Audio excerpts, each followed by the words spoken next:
విశాఖలో గ్రావెల్ మట్టిలో మృతదేహాలు కలకలం రేపాయి. జీవీఎంసీ సిబ్బంది గ్రావెల్ నింపుతుండగా డెడ్ బాడీలు కనిపించడంతో స్థానికులు భయభ్రాంతులకు గురయ్యారు. ఈ 2 డెడ్ బాడీలు శ్మశానంలో పూడ్చిపెట్టిన మృతదేహాలుగా అనుమానిస్తున్నారు. ఘటనపై సమాచారం అందుకున్న పోలీసులు కేసు నమోదు చేసి దర్యాప్తు చేపట్టారు.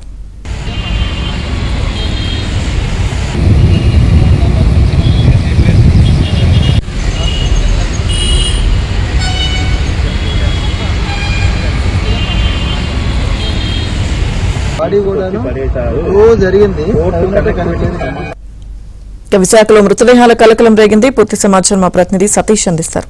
సతీష్, లక్ష్మీదుర్గ విశాఖలో శీలానగర్ ప్రాంతంలో 2 మృతదేహాలు మట్టిలో లభ్యం కావడంతో ఒక్కసారిగా ప్రాంతంలో కలకలం రేపింది. అయితే దీనిపైన సమాచారం అందుకున్న పోలీసులు ఘటనా స్థలాన్ని చేరుకుని విచారణ చేపట్టారు. అయితే వివరాలకు వెళ్ళినట్టే శీలానగర్ జంక్షన్ వద్ద ప్రస్తుతం Sheela Nagar Sabbavaram port connectivity road లో నిర్మాణ పనులు జరుగుతున్నాయి.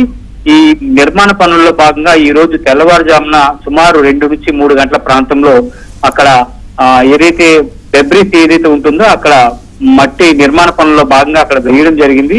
అందులోనే ఈ ఒక 2 మృతదేహాలు కనిపించినట్లు అక్కడ ఉన్న స్థానికుల సమాచారం మేరకు పోలీసులు ఘటనా స్థలాన్ని చేరుకున్నారు. అందులో ఒకటి మహిళ మృతదేహం కాగా మరొకటి పురుషుల మృతదేహంగా పోలీసులు గుర్తించారు. అయితే ఆ మృతదేహం ఆ మట్టి వెనకాల మనం చూసుకున్నట్లయితే ఆ మట్టిలో పూలమాలలు, చెక్కలు, అదేవిధంగా బొంతలు, దుప్పట్లు, తలగాళ్ళు ఇలాంటివన్నీ ఉండడంతో ఇది ఏదైనా దర్యాప్తు నుంచి తీసుకొచ్చి పడేశారా, ఆ మట్టి దానికి సంబంధించింది అనేది పోలీసులు దర్యాప్తు చేస్తున్నారు. అంతేకాకుండా అన్ని కోణాల్లో కూడా దర్యాప్తు చేస్తున్నాం.